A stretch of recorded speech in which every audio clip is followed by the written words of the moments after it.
이 이야기는 전화 두 통으로 시작합니다. 하나는 아빠, 나야라며 떨리는 익숙한 목소리, 다른 하나는 고객님, 지금 복구 도와드리겠습니다라는 친절한 구원의 목소리. 둘 다 믿고 싶고 둘 다 급합니다. 그런데 진짜는 단 하나였습니다. 퇴직 후 평온했던 도안동의 아침, 전직 기관사 한도윤, 아내 박미라, 딸 한세린의 집에 AI 딥페이크와 가짜 병원 링크, 원격 제어 앱이 파고듭니다.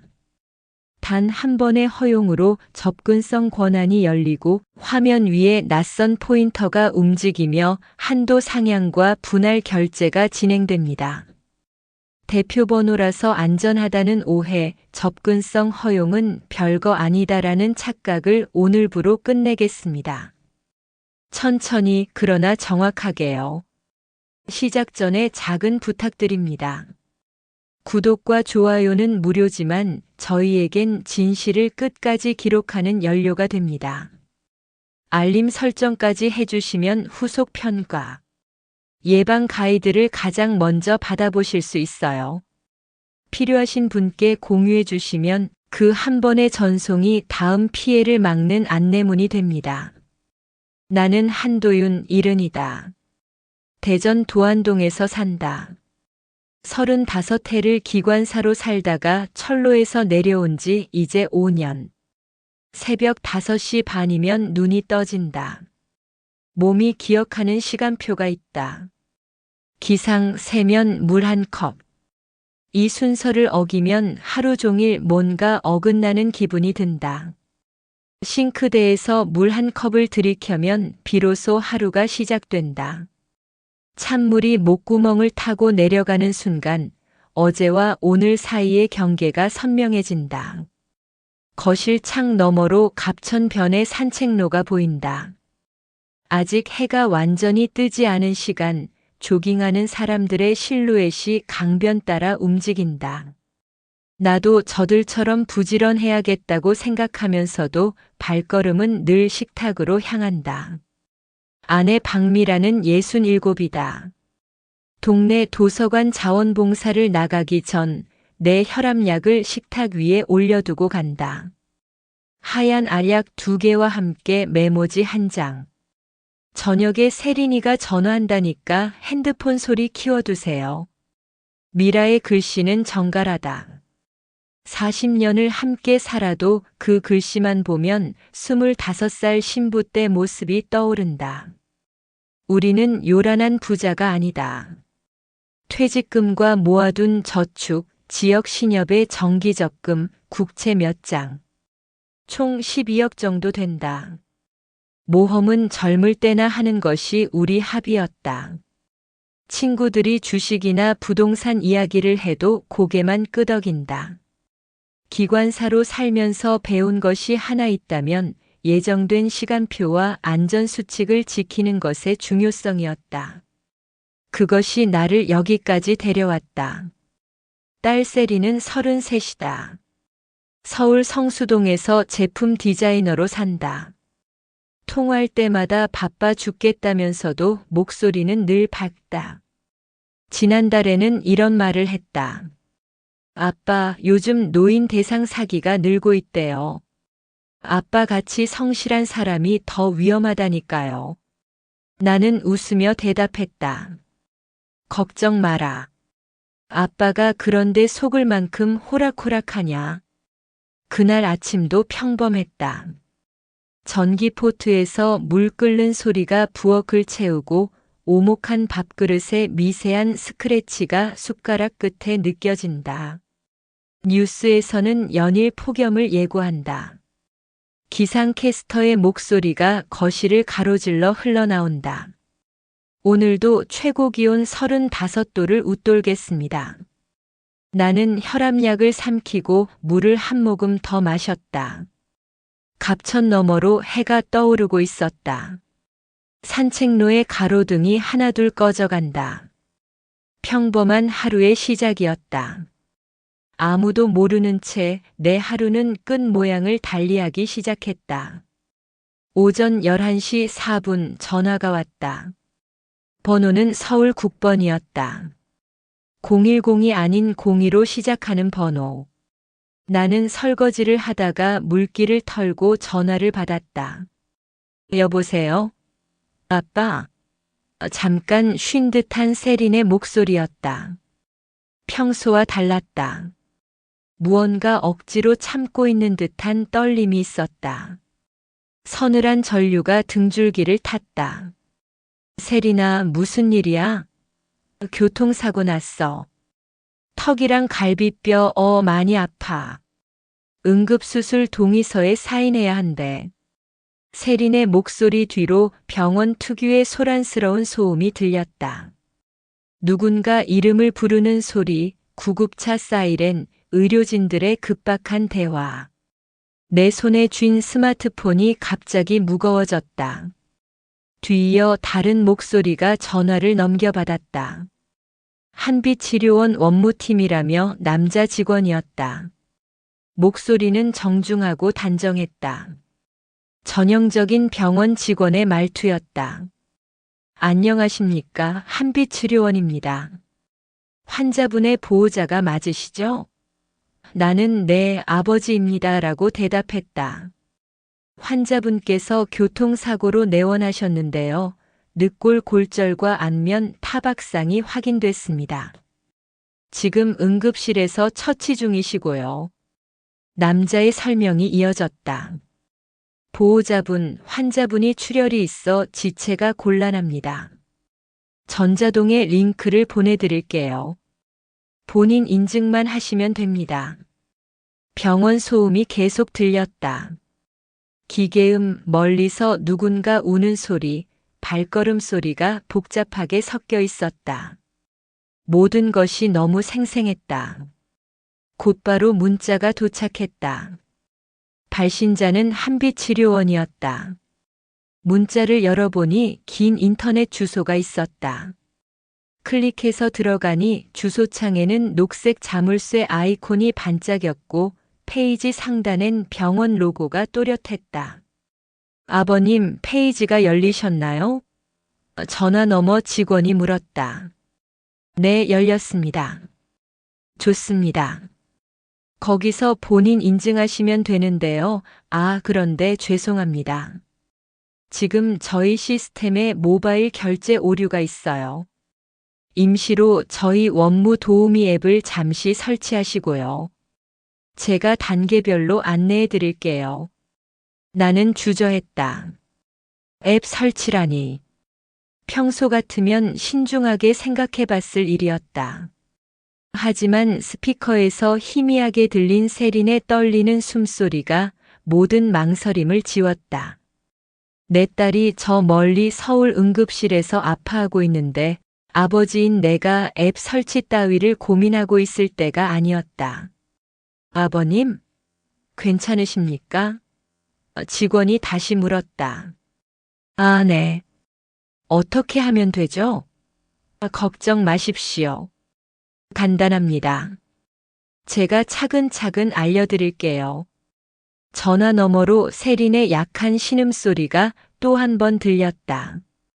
그 순간 나는 확신했다. 지금 이 순간 아버지가 할 일은 경계가 아니라 결단이다. 세린이 아프다는데 무슨 의심이 필요한가? 나는 화면을 보며 직원의 안내를 기다렸다. 앱은 친절했다. 다운로드가 완료되자마자 화면에 깔끔한 인터페이스가 나타났다. 한빛치료원 로고 아래로 원무 도우미 서비스라는 문구가 보였다. 고객님, 원격 도우미를 허용해 주세요. 팝업 창이 떴다.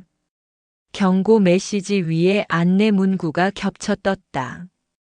보안을 위해 원격 지원이 필요합니다. 나는 잠깐 망설였다. 원격 뭐라고? 하지만 전화 너머 직원의 목소리가 다시 들려왔다. 아버님, 허용 버튼만 눌러주시면 제가 도와드릴 수 있어요. 어르신들께는 복잡할 수 있거든요. 허용을 누르자 내 휴대폰 화면 위로 작은 원형 포인터가 나타났다. 마우스 커서 같은 것이 내 화면에서 움직이기 시작했다. 처음에는 신기했다. 누군가 내 손보다 먼저 내 기기를 만지고 있었다. 포인터가 부드럽게 움직이며 메뉴를 찾아다녔다. 어르신, 새로 고침만 하면 됩니다. 네, 여기 본인 인증 6자리 불러주세요. 화면에 인증번호 입력창이 떴다. 나는 도착한 문자를 확인하며 숫자를 불렀다. 847259입니다. 네, 맞습니다. 포인터가 빠르게 숫자들을 입력했다. 내가 말한 대로 정확하게. 이어서 추가 확인을 위해 공인인증 로그인이 필요하다는 말과 함께 갑자기 내 신협 앱이 열렸다. 언제 신협 앱을 연 거지? 포인터가 이미 로그인 버튼을 누르고 있었다. 잠깐, 이건 왜 열리는 거죠? 내가 물었다. 의료보험 확인 절차입니다. 걱정 마세요. 단순 조회만 하는 거예요. 직원의 목소리는 여전히 침착했다. 큰돈이 움직이는 건 아니죠? 하고 내가 다시 묻자 원무팀 직원은 한 박자 빠르게 웃었다. 아니에요. 보증금만 잠깐 잡힙니다. 수술 끝나면 즉시 취소되거든요. 그런데 그때였다. 은행 알림이 툭 떴다. 이체 한도 상향 신청 완료. 뭔가 이상했다. 내가 한도 상향을 신청한 적이 없는데? 그건 시스템 자동 설정이에요. 그는 곧장 말을 이었다. 너무 빨랐다. 마치 미리 준비된 답변 같았다. 지금 승인하면 수술팀이 바로 들어갑니다. 시간이 중요해요. 화면에 1,500만 원 이체 창이 떠 있었다. 1,500만 원? 보증금이 이렇게 큰가? 하지만 전화 너머로 세린의 신음소리가 또 들렸다. 아빠, 빨리. 희미하지만 분명한 내 딸의 목소리였다. 나는 손이 굳어버린 듯 승인을 눌렀다. 바로 그때 거실로 미라가 들어오는 소리가 났다.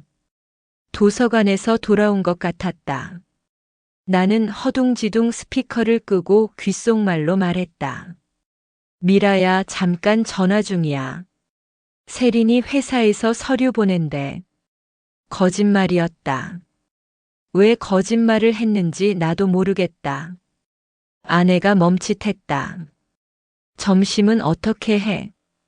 금방 끝나. 나는 화면만 보았다. 미라가 부엌으로 들어가는 발소리가 들렸다.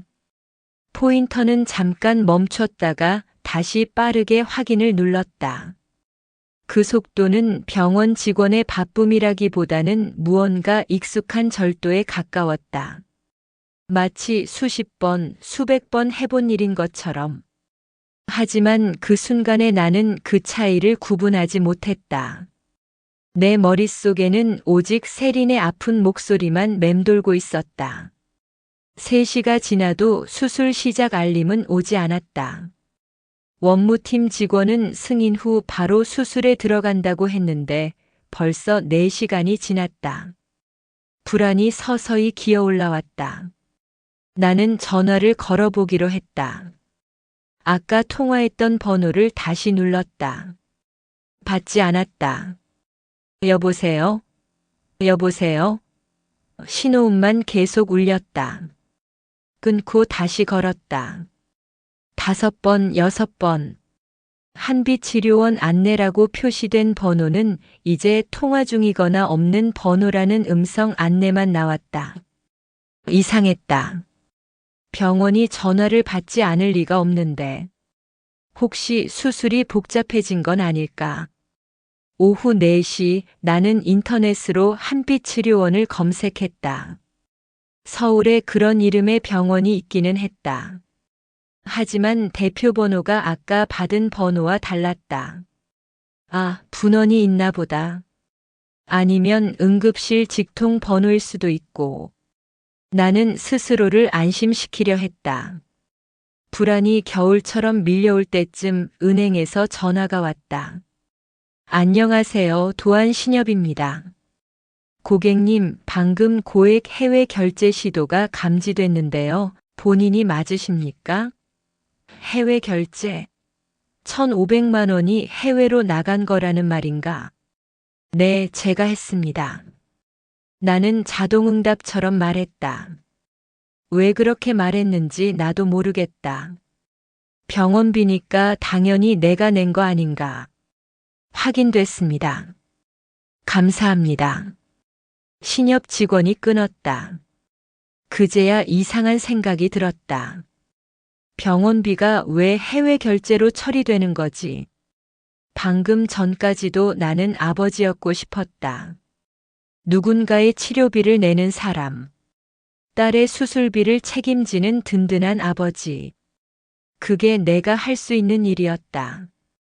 다른 건 몰라도 돈만큼은 있으니까. 5시가 넘어서도 병원에서 연락이 없었다. 6시에 미라가 돌아왔다. 오늘 많이 바빴나 봐. 그가 내 표정을 보며 말했다. 아니야, 괜찮아. 나는 억지로 웃었다. 저녁 무렵 미라가 스마트폰으로 뭔가를 보더니 나에게 링크를 보여주었다. 여보, 이거 봐. 요즘 이런 사기가 많다네. 화면에는 뉴스 기사가 있었다. AI 음성으로 가족 사칭, 병원 경찰 위장 피해 급증. 내 심장이 한 박자 건너뛰었다. 미라가 계속 말했다. 이상하지 않아? 세린이가 오늘 회사 워크숍 간다더니 아침에 병원 서류 때문에 전화했다고 했잖아. 나는 목이 말라왔다. 요즘 뉴스는 다 과장이야. 겁주려고 하는 거지. 웃어 보였지만 웃음은 낯선 금속처럼 입안에서 굴렀다. 미라는 고개를 갸웃했다. 그런가? 7시 반 딸에게 카카오 메시지가 왔다. 아빠, 오늘 늦게 들어가. 회식 생겼어. 내일 전화할게. 평소와 똑같은 말투였다. 밝고 활기찬 목소리가 글자 너머로 들리는 것 같았다. 그제야 깨달았다. 알림의 프로필 사진과 낮에 들었던 떨리는 목소리가 서로를 부정하고 있었다. 여기 메시지 속 세리는 건강했다. 회식을 할 정도로 멀쩡했다. 그렇다면 아침에 응급실에서 전화한 건 누구였을까? 같은 사람이라면 동시에 다른 곳에 있을 수 없다. 손이 얼음처럼 식었다. 나는 신협 앱을 열었다. 잔액 조회 버튼을 눌렀다. 원 모양의 잔액 그래프가 갑자기 얇아진 호선으로 바뀌어 있었다. 12억에서 10억 5천만 원으로 1,500만 원이 사라져 있었다. 거실이 갑자기 춥게 느껴졌다. 미라가 부엌에서 설거지하는 소리가 들렸다. 평범한 일상의 소리였다. 하지만 나는 이미 그 일상에서 한 걸음 떨어져 나와 있었다. 밤 9시 정각 전화가 울렸다. 화면에는 한세린이라고 표시되어 있었다. 내가 직접 연락처에 저장한 이름이었다. 이번엔 확실했다.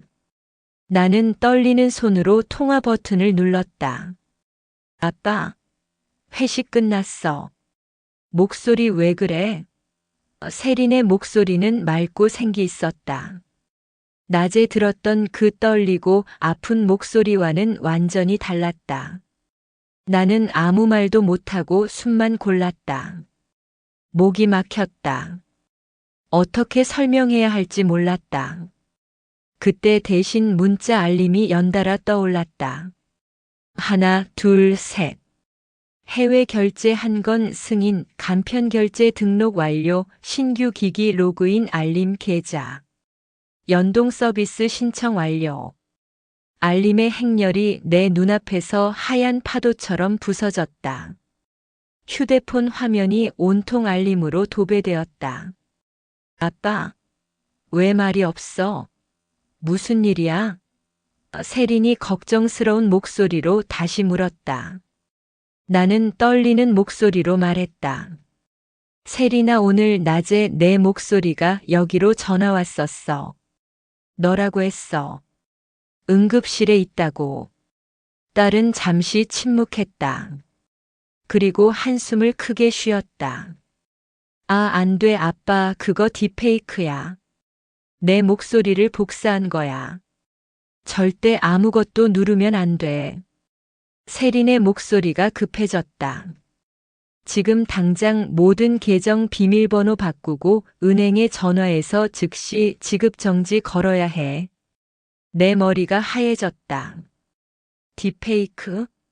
그런 기술이 실제로 있는 건가? 그럼 오늘 낮에 내가 들었던 그 절절한 목소리, 그 아픈 신음소리는 모두 가짜였다는 말인가? 1,500만 원을 보낸 것도 모두 사기였다는 건가? 그때 또 다른 전화가 동시에 걸려왔다. 화면에 대기 중인 통화라는 표시가 뜨고 발신자는 금융보안센터였다. 나는 당황했다.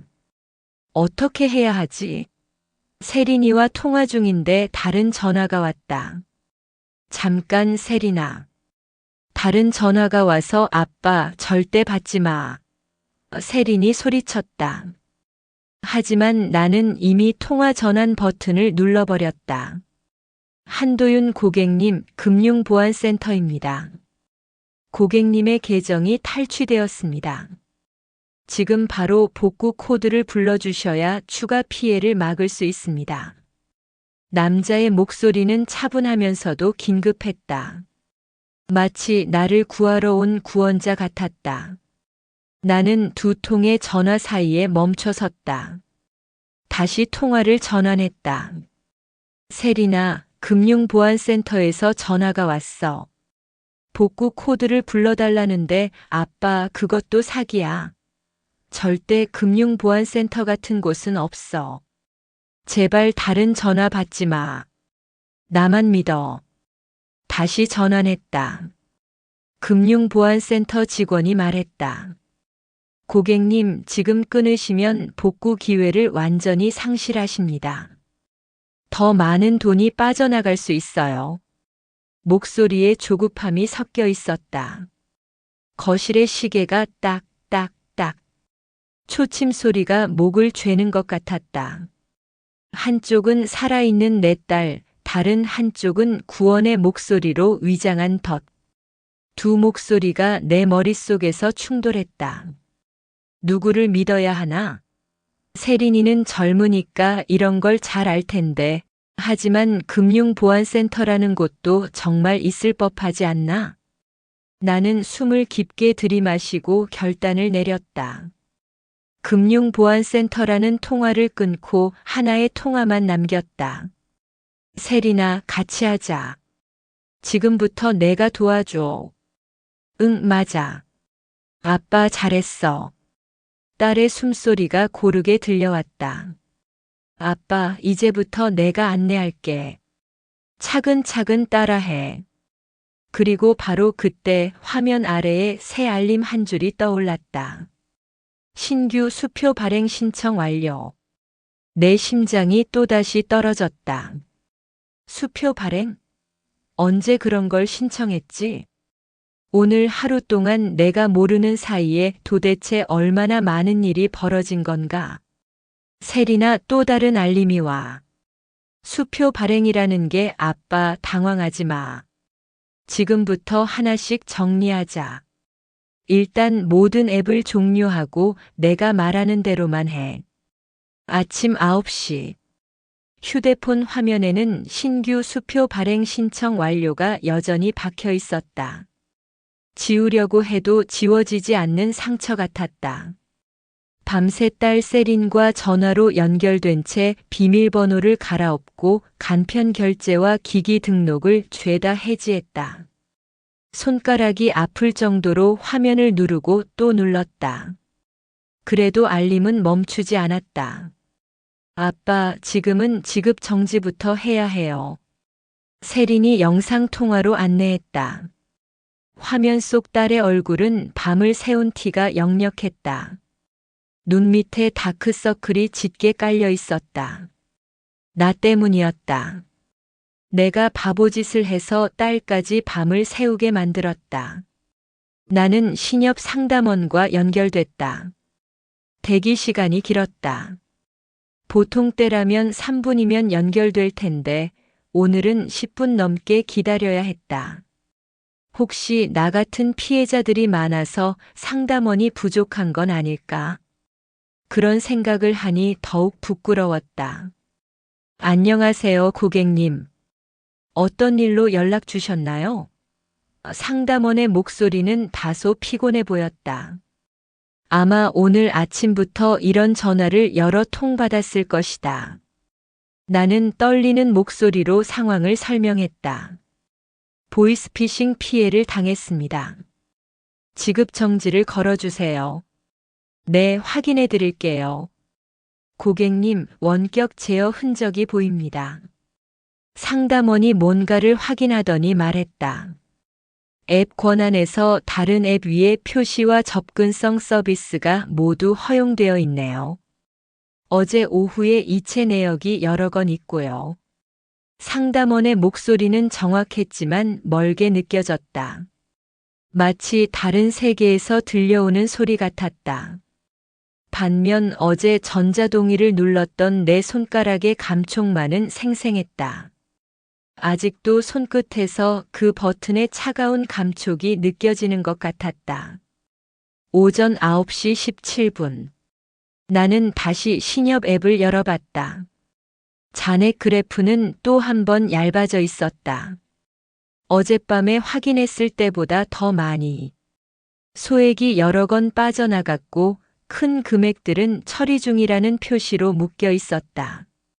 마치 시한폭탄처럼 언제 터질지 모르는 상태였다.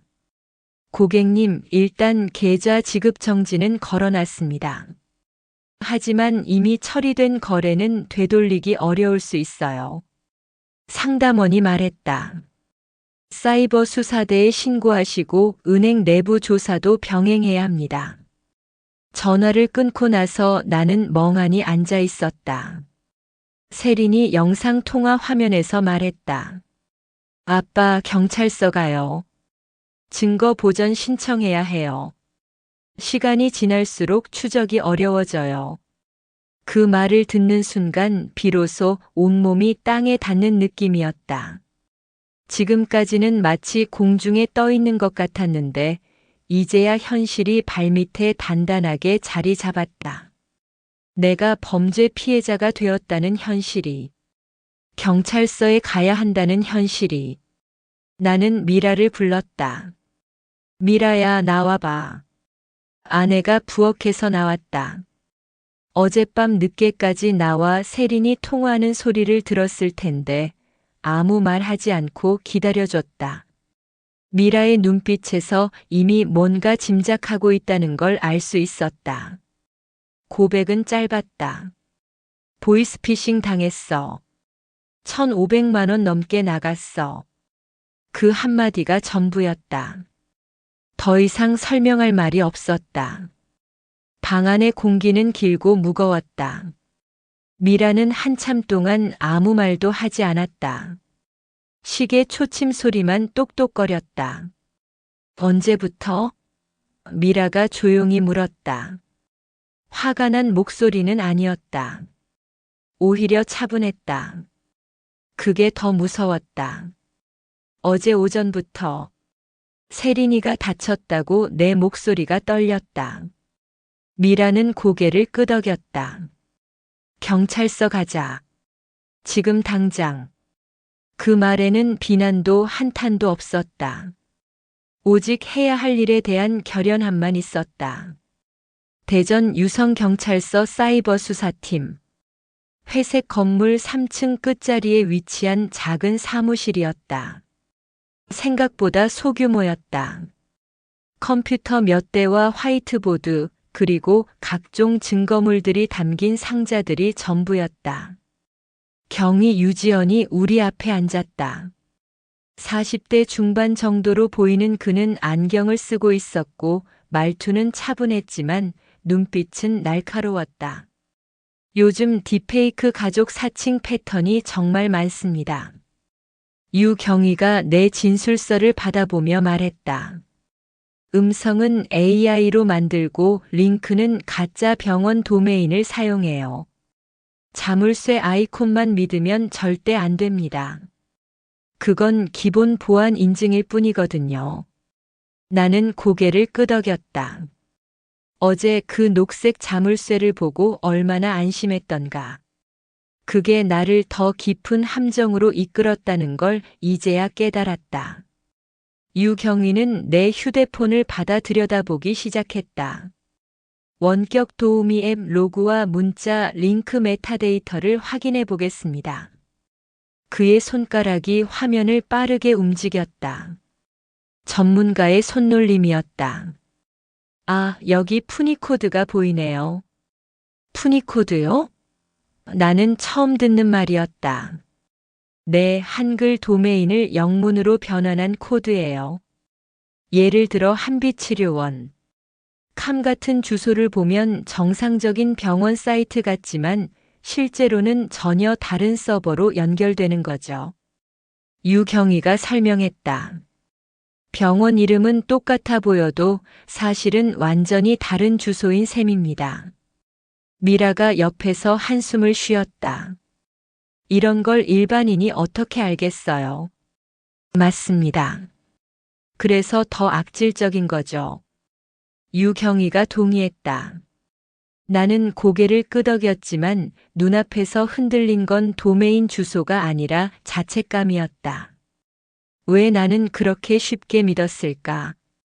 왜 조금이라도 의심해보지 않았을까? 세린이의 목소리라고 생각하는 순간 모든 판단력이 마비되었던 것 같다. 회수 가능성은 어떻습니까? 내가 조심스럽게 물었다. 가장 중요한 질문이었다. 유경희의 표정이 어두워졌다. 현실적으로는 낮습니다. 이미 해외로 송금된 돈들은 추적이 매우 어렵거든요. 더군다나 가상화폐로 세탁되거나 여러 단계를 거쳐 현금화되면 사실상 불가능에 가깝죠. 내 가슴이 무너져 내렸다. 1,500만 원이 그냥 사라진다는 건가? 평생 모은 돈의 일부가 그저 허공으로 날아간다는 건가? 하지만 이제부터가 싸움입니다. 유경희가 단호하게 말했다. 지급정지, 추적, 그리고 증거 능력을 지키는 일. 포기하면 안 됩니다. 작년에도 비슷한 사건에서 일부 회수에 성공한 사례가 있어요. 그는 수사협조서를 작성하며 덧붙였다. 비공식으로 도와줄 분이 있으면 좋긴 합니다. 전문 지식이 있는 분 말이에요. 다만 불법 녹음이나 사적 해킹은 절대 안 됩니다. 그런 증거는 법정에서 우리가 쓸 수 없거든요. 나는 그 말을 들으며 한 사람을 떠올렸다. 문성아. 그 같은 아파트 옆동에 사는 전직 통신사 부정사용 대응 팀장이었다. 60대 초반의 그는 은퇴 후에도 동네 커뮤니티 센터에서 스미싱과 피싱 예방 강연을 해주던 사람이었다. 작년 추석 때 아파트 관리 사무소에서 주민 대상으로 사이버 보안 강의를 했는데 그때 참석했던 기억이 났다. 요즘 사기꾼들은 정말 교묘해요라며 각종 사례들을 보여줬던 그의 모습이 떠올랐다. 그때는 남 얘기인 줄 알고 대충 들었는데 이제 와서 생각해보니 정말 유용한 내용들이었다. 혹시 통신사에서 보안 업무 하셨던 분 아시나요? 유경희에게 물었다. 그런 분이라면 도움이 될 수 있을 것 같은데요. 네, 좋은 생각입니다. 업계 경험이 있는 분이시라면 우리가 놓칠 수 있는 부분을 찾아낼 수도 있어요. 경찰서를 나오는 길에 미라가 내 팔을 잡았다. 성아 씨한테 부탁해보자. 부끄러워할 때가 아니야. 맞는 말이었다. 지금은 자존심 부릴 때가 아니었다. 문성아의 집은 우리 아파트 옆동 1202호였다. 거실 한쪽 벽면이 온통 서재였고 IT 관련 서적들과 각종 보안 인증서가 빼곡히 걸려 있었다. 그는 우리를 맞으며 진한 원두커피를 내왔다. 요즘 이런 일이 정말 많아졌어요. 형님도 당하셨군요. 도윤 형, 일단 흐름도를 그려봅시다. 문성아는 거실 한쪽에 설치된 화이트보드 앞으로 갔다. 마커를 들고 3개의 박스를 그렸다. 음성 4층 가짜동의 원격 제어. 선은 빠르고 정확하게 이어졌다. 마치 이런 다이어그램을 수백 번 그려본 것처럼. 핵심은 이거예요. 그가 각 박스를 가리키며 설명했다. 접근성 권한으로 화면을 읽고 인증 토큰을 빼가고 이체 한도 상향을 신청해요. 그 다음에 분할 결제, 기프트 카드 구매, 해외 결제 순서로 진행되죠. 전형적인 패턴입니다. 나는 어제의 과정이 이렇게 체계적으로 설계된 것이었다는 사실에 섬뜩함을 느꼈다. 내가 당황하고 있을 때 상대방은 매뉴얼에 따라 차근차근 진행하고 있었던 것이다. 문성아는 내 폰을 받아 들여다보기 시작했다. 알림 기록을 좀 보겠습니다. 그의 손가락이 화면을 빠르게 조작했다. 몇 분 후 그는 알림들을 텍스트 파일로 추출해냈다. 이 타임스탬프를 보세요. 각 단계별 진행 속도가 콜센터 대기열이 돌아가는 속도와 비슷합니다. 무슨 의미인가요? 미라가 물었다. 여러 명이 동시에 작업하고 있다는 뜻이에요. 한 명이 전화하는 동안 다른 사람이 기술적인 부분을 처리하는 거죠. 그리고 여기 봐요. 그가 특정 로그를 가리켰다.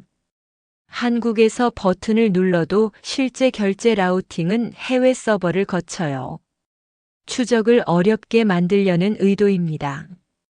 나는 점점 복잡해지는 설명에 머리가 어지러워졌다. 그럼 도대체 누가 이런 일을 하는 건가요? 문성아는 잠시 망설였다. 말단 실행자들은 대여폰과 공유 오피스를 써요. 어제 형님께 걸려온 병원 4층 번호도 발신번호 변작 기술을 쓴 거거든요. 실제로는 전혀 다른 곳에서 걸려온 거죠. 그는 화이트보드에 또 다른 도식을 그렸다. 하지만 가짜 병원 링크 서버만 잡히면 실마리가 있어요. 그럼 잡을 수 있다는 건가요? 내가 기대감을 담아 물었다. 제 후배 중에 보안업계에 있는 최라운이라는 친구가 있어요. 매일 헤더랑 서버 흔적 추적하는데 정말 능해요. 문성아가 말했다. 다만 우리끼리만 파헤치면 증거 사슬에 구멍이 날 수 있어요. 법적으로 쓸 수 없는 증거가 될 수 있다는 뜻이죠. 경찰과 보조를 맞춰서 움직여야 합니다. 미라가 조심스럽게 물었다. 그럼 우리가 지금 당장 할 수 있는 건 뭐가 있을까요? 실시간으로 오는 미끼 연락에 절대 반응하지 않는 것. 그리고 문성아가 잠시 생각하더니 말을 이었다. 의심스러운 연락을 의도적으로 유도해서 법적 테두리 안에서 통화 내용이나 발신 패턴을 확보하는 방법도 있어요. 물론 경찰과 상의해서 진행해야 하지만요. 나는 고개를 끄덕였다. 뭔가 희망이 보이는 것 같았다. 하지만 마음 한구석에서는 다른 목소리가 속삭이고 있었다. 이렇게 복잡하게 할 필요가 있나? 지금이라도 그냥 돈으로 해결하자. 추가로 피해가 나기 전에 모든 계좌를 정리하고 이 수치스러운 일에서 도망치자. 그 목소리가 점점 커졌다. 1,500만 원 정도면 우리 살림에 치명적이지는 않다. 물론 아프지만 감당할 수 있는 수준이다. 괜히 이런 일로 동네 사람들한테까지 알려지고 경찰서 드나들고 복잡한 수사에 휘말릴 필요가 있을까? 하지만 나는 그 목소리를 꾹 눌렀다. 미라와 세린이를 생각했다. 그리고 나와 같은 피해를 당할 수 있는 다른 사람들을 생각했다. 도망친다고 해서 이 일이 없었던 일이 되는 건 아니다. 성아 씨, 부탁드립니다. 내가 진지하게 말했다. 어떤 방법이든 해보고 싶어요. 이대로 포기할 수는 없어요. 문성아가 고개를 끄덕였다. 알겠습니다, 형님. 내일부터 라온이와 함께 서버 추적을 시작해 보겠어요. 유경희님께도 미리 연락드리고요. 그날 저녁 다시 전화가 왔다. 시간은 정확히 오후 7시 23분이었다. 발신자 표시에는 금융보안센터라고 나타났다. 어제와 똑같은 패턴이었다. 나는 이번에는 당황하지 않았다. 문성아와 최라온에게서 들은 조언들이 머릿속에 정리되어 있었다. 한도윤 고객님, 어제 신청하신 복구 작업이 완료됐습니다. 최종 복구창이 열렸어요. 남자의 목소리는 친근했다. 코드 6자리만 불러주시면 즉시 원상 복구가. 나는 미리 준비한 대로 스피커를 켰다. 녹음도 시작했다. 그리고 천천히 또박또박 되물었다. 어느 기관이시라고 하셨죠? 고유식별 번호랑 콜백 대표 번호 알려주시겠어요? 상대는 반박자 늦게 답했다. 어제와 달리 망설임이 있었다. 고유식별 번호는 FS20240731이고요. 대표 번호는 잠시만요. 시스템 확인하고 있습니다. 바로 그 순간 세린에게서 메시지가 왔다. 아빠, 절대 아무것도 말하면 안 돼. 내가 라온 언니랑 같이 전화 받을게. 세린과 최라온이 합류할 수 있도록 3자 통화를 연결했다. 라온의 목소리는 낮고 단단했다. 전문가의 목소리였다. 안녕하세요, 상담원님. 고객 보안 확인차 몇 가지 여쭤볼게요. KV 인증 혹시 하실 수 있으세요? 저희가 이중 콜백 검증을 걸어도 되겠습니까? KV 인증이요? 그게. 상대방의 목소리가 당황스러워졌다. 뭔가를 중얼거리는 소리가 들렸다. 잠시만 상급자 확인하고. 직후 전화는 뚝 끊겼다. 발신음만 허공에 맴돌았다. 라온이 바로 설명했다. 번호 스푸핑이에요. 실제 발신은 홍콩 게이트웨이를 거쳐왔고요. 통화 품질과 배경 잡음 비율로 보면 소프트폰 사용한 게 확실해요. 그녀의 분석은 정확하고 빨랐다. 아저씨, 어제 받으신 가짜 병원 링크 로그 주시면 서버 IP 블록 역추적해 볼게요. 물론 경찰에도 병행 제출 필수고요. 나는 안도와 함께 묘한 쾌감을 느꼈다. 어제는 나 혼자 당황했지만 오늘은 전문가들과 함께 대응할 수 있었다. 상대방이 당황하는 모습을 보니 우리가 올바른 방향으로 가고 있다는 확신이 들었다. 그런데 10분쯤 지나서 우리 집 인터폰이 울렸다. 경비실에서였다. 한 선생님 댁으로 등기가 하나 왔는데요. 발송처가 한빛치료원 원무팀이라고 되어 있네요. 내 등골에 소름이 돋았다. 어떻게 우리 집 주소를 알고 있는 거지? 나는 급히 현관으로 달려갔다. 경비원이 건네준 봉투를 받아보니 정말로 한빛치료원 로고가 인쇄되어 있었다. 봉투를 열어보니 수술 동의서가 들어있었다. 어제 온라인에서 봤던 그 양식과 똑같았다. 하지만 하단에는 내가 본 적 없는 전자서명 이미지가 박혀 있었다. 분명히 내 이름으로 되어 있었지만 내가 서명한 적이 없는 것이었다. 그리고 서류 구석에 작은 스티커 하나가 붙어 있었다. B404 오후 2시. 그 아래에는 어떤 공유 오피스의 로고가 인쇄되어 있었다. 주소는 대전 둔산동이었다. 문성아가 그 스티커를 보더니 숨을 깊게 들이쉬었다.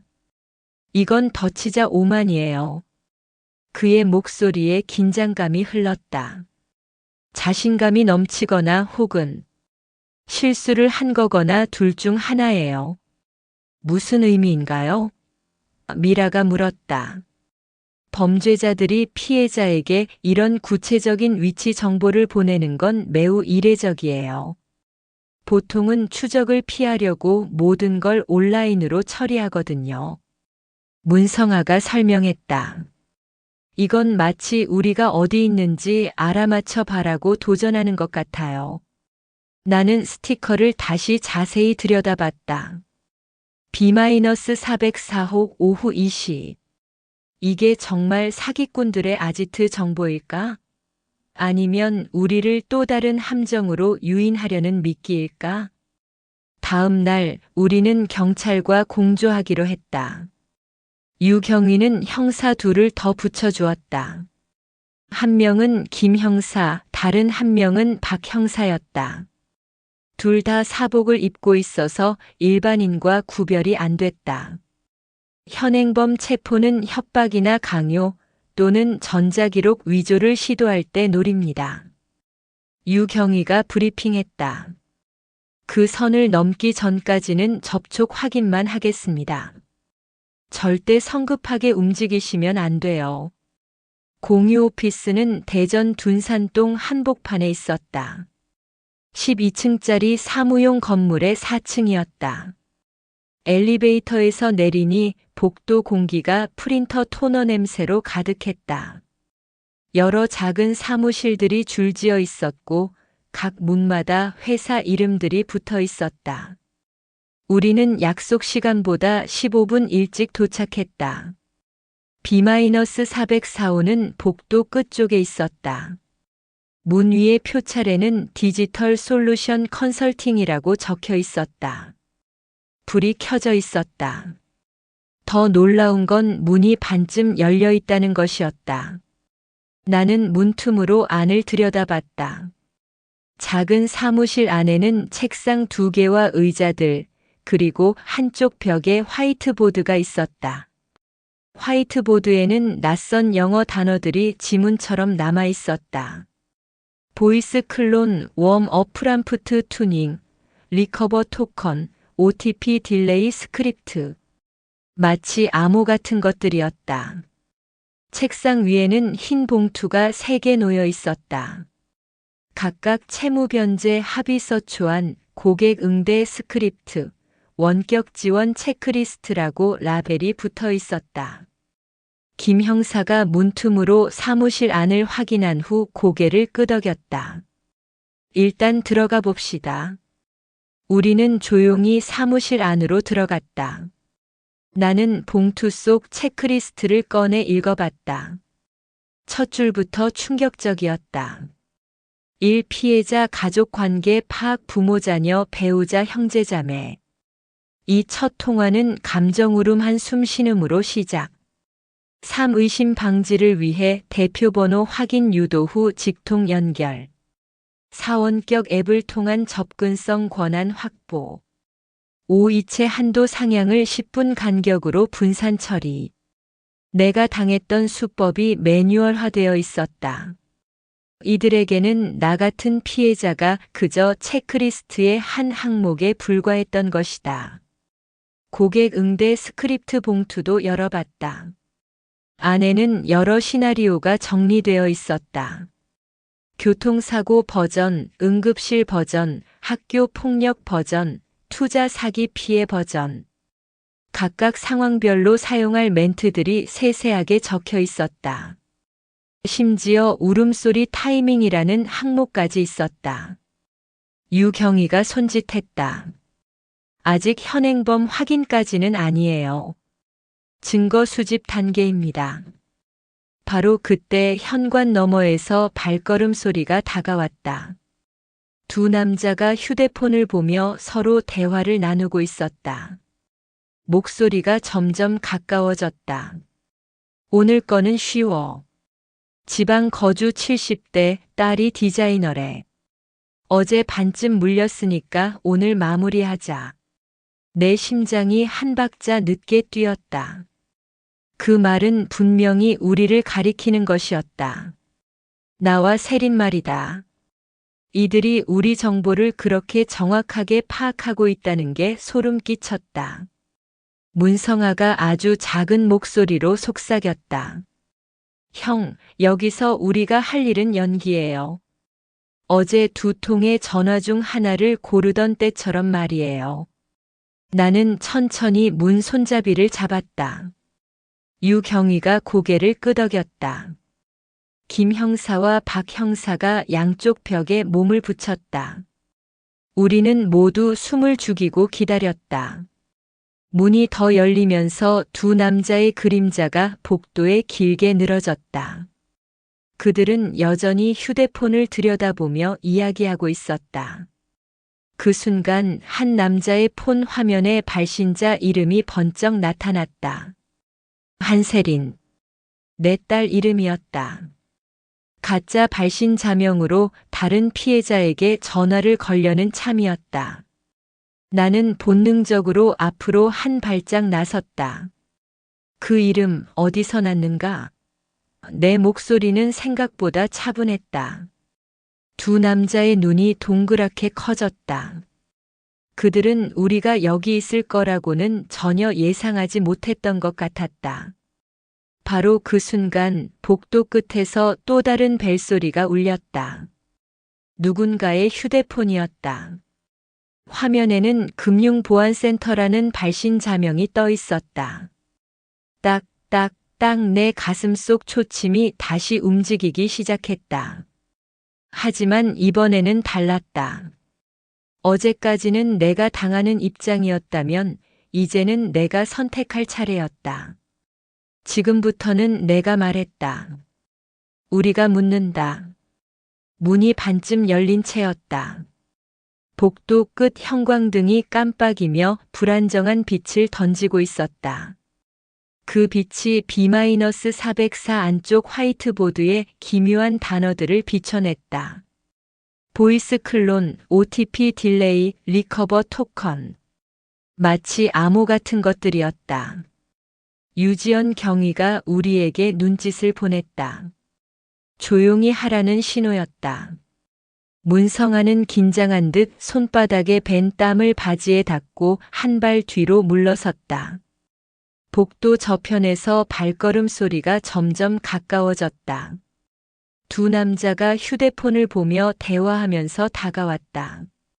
한 명은 30대 후반 정도로 보였고 다른 한 명은 40대 초반쯤 되어 보였다. 둘 다 평범한 정장 차림이었다. 지방에 사는 70대 딸이 디자이너라고 했지. 어제 반쯤 물어뜯었으니까 오늘 마무리하자. 젊은 남자가 말했다. 그 말이 바로 우리를 겨냥하고 있다는 걸 알아차리는데 1초도 걸리지 않았다. 내 나이 세린의 직업까지 정확하게 파악하고 있었다. 분노와 함께 오싹한 기분이 들었다. 나는 더 이상 숨어 있을 수 없었다. 문을 활짝 열고 나타났다. 그 이름 어디서 났는가? 내 목소리는 생각보다 단단했다. 젊은 남자가 깜짝 놀라며 움찔했다. 휴대폰을 떨어뜨릴 뻔했다. 반면 나이 든 남자는 놀란 기색을 금세 감추고 곧장 미소를 띄었다. 경험이 많아 보였다. 아, 어르신. 고객 응대팀입니다. 그는 자연스럽게 말했다. 어르신 계정 복구 도와드리려고 왔어요. 어제 저희 안내 받으셨죠? 오늘은 서면 합의만 하시면 바로 취소 처리 들어갑니다. 사무실 안탁자 위에 흰 봉투들이 눈에 들어왔다. 가장 위에 있는 봉투의 제목이 선명하게 보였다. 채무변제 합의서 초안. 그 아래에는 놀랍게도 내 이름이 오타 없이 정확하게 인쇄되어 있었다. 한도윤. 대전시 유성구 도안동. 유지연 경위가 내 귀에 조용히 속삭였다. 지금은 접촉 확인만 하겠습니다. 강요나 기망 행위가 들어오는 순간 체포하겠습니다. 나는 고개를 끄덕였다. 나이 든 남자가 의자를 권했다. 어르신 앉으세요. 간단한 절차니까 금방 끝날 거예요. 나는 의자에 앉아 서류를 펼쳐봤다. 총 3쪽이었는데 이쪽에 핵심 내용이 적혀 있었다. 복구 서비스 제공 비용 명목으로 일시불 980만 원을 지급한다. 그 대가로 모든 전자서명 및 이체 행위에 대한 민형사상 책임을 묻지 않기로 합의한다. 980만 원을 더 내라는 것이었다. 게다가 이미 당한 피해에 대해서는 책임을 묻지 않겠다는 면책 조항까지 들어 있었다. 서류 하단에는 원격 지원 체크리스트라는 제목의 부록이 붙어 있었다. 접근성 권한 확보 한도 상향 신청 분할 결제 10분 간격 가족 연락 차단 멘트. 바로 어제 내가 당했던 그 수법들이 매뉴얼화되어 있었다. 이건 합의가 아니라 면책 요구잖습니까? 내가 말했다. 목소리에 분노가 섞여 나왔다. 나이 든 남자의 미소가 사라졌다. 표정이 차갑게 변했다. 어르신, 복구는 누구 덕에 되는 건데요? 시간 아깝게 만들지 맙시다. 오늘 서명하시고 1시간 뒤면 원상복구가. 그가 원상복구라는 단어를 입에 올리는 순간 유지연 경위가 고개를 끄덕였다. 그것이 신호였다. 문 밖에서 대기하던 김 형사와 박 형사가 재빠르게 들어와 경찰 신분증을 내밀었다. 대전 유성 경찰서입니다. 서류를 내려놓고 두 손을 보이세요. 김 형사의 목소리는 단호했다. 두 남자는 당황했지만 달아나려 하지는 않았다. 오히려 태연하게 말했다. 저희는 정당한 사업을 하고 있어요. 고객이 원해서 제공한 서비스였습니다. 서류 보세요. 저희는 보안 컨설팅 업체예요. 그 말 때문에 이 상황의 성격이 더 복잡해졌다. 단순한 사기가 아니라 서비스라고 주장하고 있었다. 변호사를 부르겠다는 말도 나왔다. 박 형사가 테이블 위에 봉투들을 하나씩 수거하며 말했다. 일단 오늘은 참고인 조사로 모시겠습니다. 그리고 이 사무실에 대한 압수수색은 영장 받는 대로 즉시 진행하겠습니다. 두 남자가 연행된 뒤 B-404는 텅 비어 있었다. 하지만 그들이 남긴 흔적들은 여전히 방 안에 가득했다. 공기 중에 남은 담배 냄새, 책상과 의자에 남겨진 지문들, 화이트보드에 지우다 만 펜 자국들. 그리고 무엇보다 이 모든 사기극의 설계 흔적들이 선명하게 남아 있었다. 경찰서 회의실로 돌아와서 유지연 경위가 브리핑을 시작했다. 형광등 불빛 아래 테이블 위에는 B-404에서 수거한 증거물들이 투명 봉투에 담겨 정리되어 있었다. 각각의 번호가 붙어 있었고 수거 시간과 장소가 라벨로 표시되어 있었다. 오늘 확보한 자료들이 법정에서 제대로 인정받으려면 증거 사슬에 구멍이 나면 안 됩니다. 유경희가 말했다. 그래서 오늘은 현행성 포착과 1차 확보만 했고 본격적인 압수수색은 영장이 나온 후에 진행하겠습니다. 최라운이 노트북을 펼치며 자리에 앉았다. 제가 어제부터 분석한 결과를 말씀드릴게요. 링크에 사용된 푸니코드 도메인과 단축 링크 리디렉션, 로그, 이 모든 걸 클라우드 사업자 쪽에 증거 보전 요청 넣어야 합니다. 증거 보전 명령서를 빨리 보내야 데이터가 오래 살아남아요. 그녀의 설명이 이어졌다. 보통 이런 사기 사이트들은 짧은 기간만 운영하고 서버를 계속 바꿔요. 흔적을 지우려고 하죠. 하지만 다행히 아직 완전히 삭제되지는 않은 것 같아요. 문성아가 고개를 끄덕이며 덧붙였다. 그리고 우리 측에서 취득한 자료들은 원본, 사본, 해시값 세트로 봉인해야 합니다. 도윤 형님 휴대폰에서 추출한 알림 기록들, 제가 그대로 메모리 덤프로 떠서 보관할게요. 나중에 조작되었다는 의심을 받지 않으려면 지금 단계에서 확실히 해둬야 해요. 나는 전문가들의 이야기를 들으며 고개만 끄덕였다. 하지만 마음은 아직 B-404의 그 하얀 봉투에 붙들려 있었다.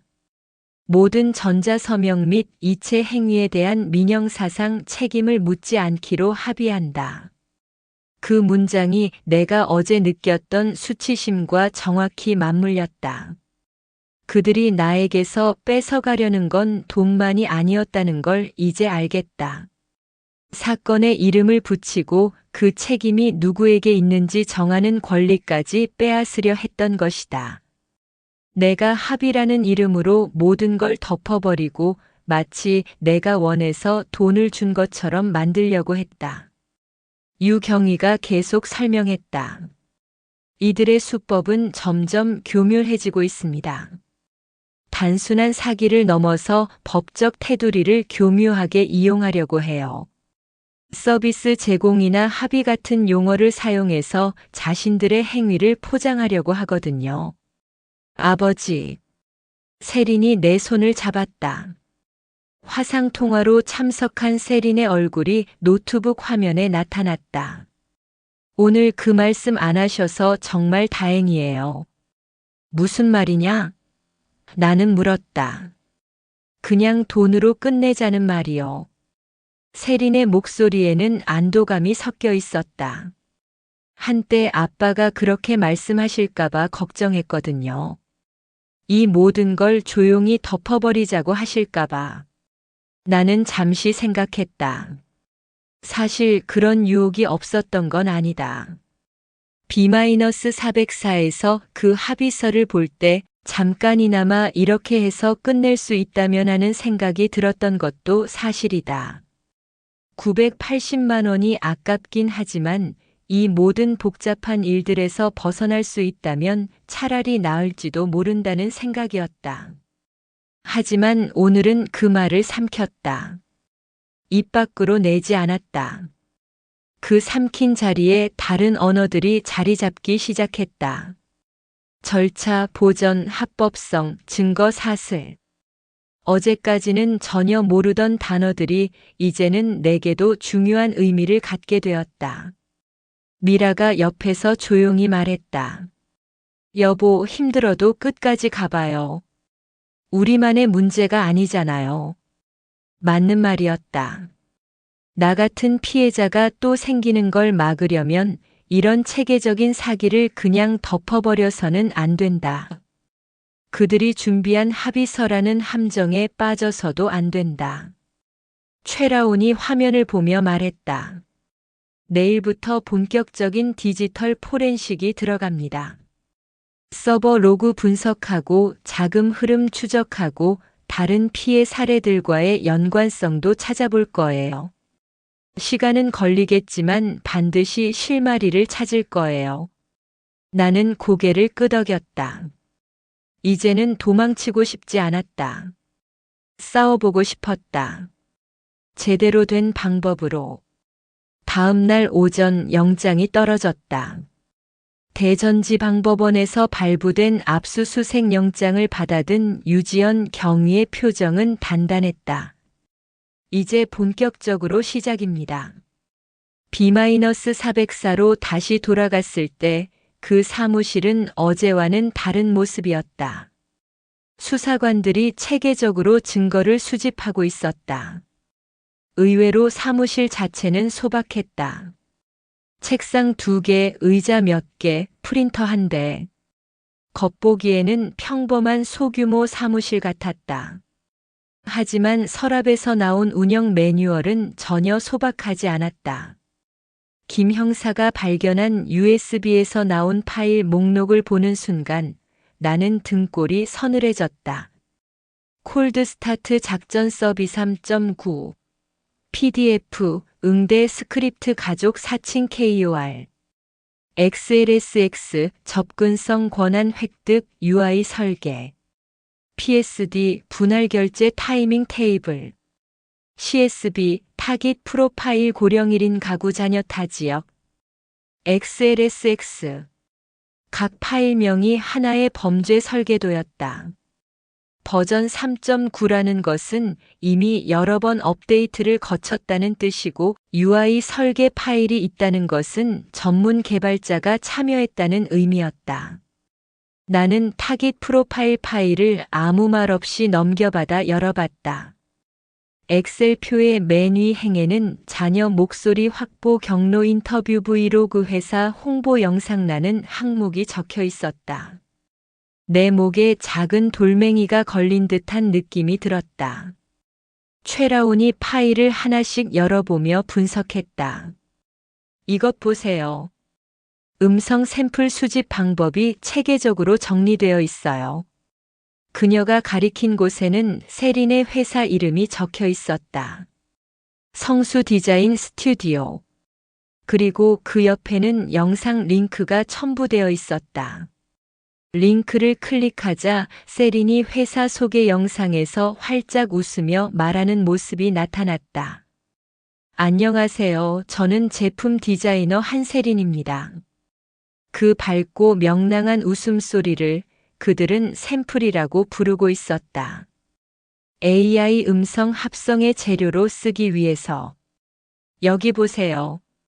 라온이 다른 문서를 가리켰다. 콜드스타트 작전서의 각 주에는 라벨팀 문의 J, Y 라는 이니셜이 있었다. 그리고 메신저 대화 캡처가 첨부되어 있었다. 이번 한국어 세트 3분짜리 깨끗한 클립 200개 필요해요. 감정 표현 다양하게 해주시고 특히 응급 상황 연기 부분 중요해요. 메시지를 보낸 사람의 아이디는 소나티나였다. 유지연 경위가 파일을 보며 말했다. 실제 사기 운영진과 외주 라벨링 작업자가 분리되어 있군요. 라벨러 중 일부는 자기가 하는 일이 정확히 무엇인지 모를 수도 있겠어요. 그는 메신저 로그와 결제 내역을 추적해서 한 사람을 찾아냈다. 윤지음 20대 후반의 프리랜서 라벨러였다. 성우 지망생으로 생계를 위해 각종 음성 작업을 하고 있었다. 우리가 전화를 걸었을 때 그녀는 첫 마디부터 울음을 삼키는 소리가 들렸다. 전 정말 몰랐어요. 그냥 음성 파일 자르고 자막 붙이는 일이라고 했어요. 그녀의 목소리는 떨렸다. 의료원 로고가 있는 음성 파일들도 많이 받았는데 그게 진짜 병원이 아니었다는 건 오늘 처음 알았어요. 저희에게 도움을 주실 수 있겠습니까? 유경희가 조심스럽게 물었다. 네, 물론이에요. 제가 받은 모든 파일과 작업 로그, 송금 내역 전부 다 드릴게요. 그녀가 말했다. 다만 저에 대한 보호 조치도 당연히 해드립니다. 유경희가 고개를 끄덕였다. 그날 밤 윤지음의 노트북에서 나온 한 개의 폴더가 모든 퍼즐 조각을 연결시켰다. B404 클라이언트 팩. 집. 압축을 풀자 그 안에는 우리 집 주소가 정확하게 들어간 체크리스트가 있었다. B-404 오후 2시 작업 대전시 유성구 도안동 보호자. 한도윤 70세 목소리 확보 경로 성수 디자인 스튜디오 홍보 영상. 가족관계 딸 1명 서울 거준 예상 취약점. 자녀 안전 우려 예상 피해 규모 1천만 원 2천만 원. 나는 의자를 뒤로 밀고 벌떡 일어섰다. 누군가 내 가족을 하나의 작전 목표로 적어둔 그 차가운 문장들을 읽고 있다는 사실이 분노와 공포를 동시에 끌어오르게 했다. 내가 그들에게는 단순한 숫자와 체크리스트의 한 항목에 불과했다는 현실이 가슴을 짓눌렀다. 이튿날 오전 B-404 운영자 중 한 명의 변호인이라는 사람에게서 연락이 왔다. 발신자 표시에는 태평양 법무법인 대전지점이라고 나타났다. 목소리는 정중하고 차분했다. 전형적인 변호사의 말투였다. 안녕하십니다. 저는 김철민 변호사입니다. 어제 구속된 의뢰인들을 대리하고 있는데요. 피해 당사자분들께 연락드린 이유가 있습니다. 유지연 경위가 옆에서 스피커폰 버튼을 누르며 손짓했다. 나는 고개를 끄덕이고 통화를 받았다. 의뢰인들이 환불 의사를 표명했습니다. 변호사가 말을 이어갔다. 피해액 총액의 60%를 즉시 현금으로 반환하겠다고 합니다. 다만 그 대가로 고소 취하와 언론 접촉 금지, 온라인 게시물 삭제에 대한 합의를 해주시기를 바랍니다. 60%. 1,500만 원의 60%면 900만 원이었다. 적지 않은 금액이었다. 하지만 뭔가 석연치 않았다. 왜 갑자기 돈을 돌려주겠다는 걸까? 유지연 경위가 스피커폰을 가리키며 말했다. 지금 이 통화는 녹취되고 있습니다. 고지해드립니다. 나는 숨을 한 번 고르고 명확하게 말했다. 거절합니다. 잠시만요, 한도윤 씨. 현명하지 않은 판단이십니다. 변호사의 목소리에 당황스러움이 섞였다. 보이스피싱 사건의 실제 회수율이 얼마인지 아시잖아요. 대부분 10%도 안 됩니다. 지금이라도 협상에 응하시는 게. 거절합니다. 나는 더 단호하게 다시 말했다. 돈 몇 퍼센트 회수하는 게 문제가 아닙니다. 우리가 잃은 건 사람의 목소리에 대한 신뢰예요. 가족의 목소리를 듣고도 의심해야 하는 세상을 만든 책임이 있어요. 그건 퍼센트로 환산할 수 없는 가치입니다. 잠시 침묵이 흘렀다. 상대방이 뭔가 중얼거리는 소리가 들렸다. 그리고는 조용히 전화를 끊었다. 최라온이 내 어깨를 가볍게 두드렸다. 아저씨 잘하셨어요. 이제 그들이 빠른 카드로 나올 겁니다. 증거 능력 공격이나 보석 신청 같은 걸로요. 그럼 우리는 뭘 준비해야 할까요? 내가 물었다. 합법적인 루트로 얻은 것만으로도 충분히 갈 수 있어요. 라온이 설명했다. 윤지음 씨의 증언, 도메인 추적 로그, B-404에서 확보한 실물 증거들, 체크리스트, 그리고 방금 전 통화 녹취까지. 이미 상당한 증거가 모였어요. 문성아가 덧붙였다. 그리고 가장 중요한 건 다른 피해자들을 찾는 거예요. 같은 프로파일로 당한 분들을 더 찾아서. 이게 개인적인 실수가 아니라 체계적인 범죄 시스템이라는 걸 보여줘야 해요. 유경희도 동의했다. 맞습니다. 패턴을 입증하는 게 핵심이에요. 이미 확보한 타깃 프로파일 엑셀 파일을 보면 다른 피해자들의 정보도 나와 있거든요. 그분들과 연결해서 공동 대응을 하면 훨씬 강력해질 겁니다. 나는 고개를 끄덕였다. 900만 원이 아쉽지 않다고 하면 거짓말이겠지만 그보다 더 중요한 게 있다는 걸 알았다. 내가 여기서 포기하면 또 다른 누군가가 나와 같은 피해를 당할 것이다. 그리고 그들은 합의라는 이름으로 모든 걸 덮어버리려 할 것이다. 미라가 조용히 내 옆에 다가와 앉았다. 여보, 잘했어요. 그녀의 목소리는 따뜻했다. 같이 해준 거지. 내가 답했다. 우리가 식탁에서 나눈 가장 짧은 대화였지만 그 대화가 그날 저녁을 버티게 해주었다. 때로는 긴 설명보다 짧은 지지의 말 한마디가 더 큰 힘이 된다는 걸 그때 깨달았다. 창밖으로 저녁 해가 지고 있었다. 갑천 너머 산책로에 가로등이 하나둘 켜지기 시작했다. 평범한 일상의 풍경이었지만 이제는 다른 의미로 다가왔다. 이런 평범한 일상을 지키기 위해서라도 끝까지 싸워야겠다고 생각했다. 이틀 뒤 첫 압수물 분석 회의가 유성경찰서에서 열렸다. 경찰청 사이버 수사국에서 내려온 전문 수사관이 프로젝터 화면을 넘기며 설명했다.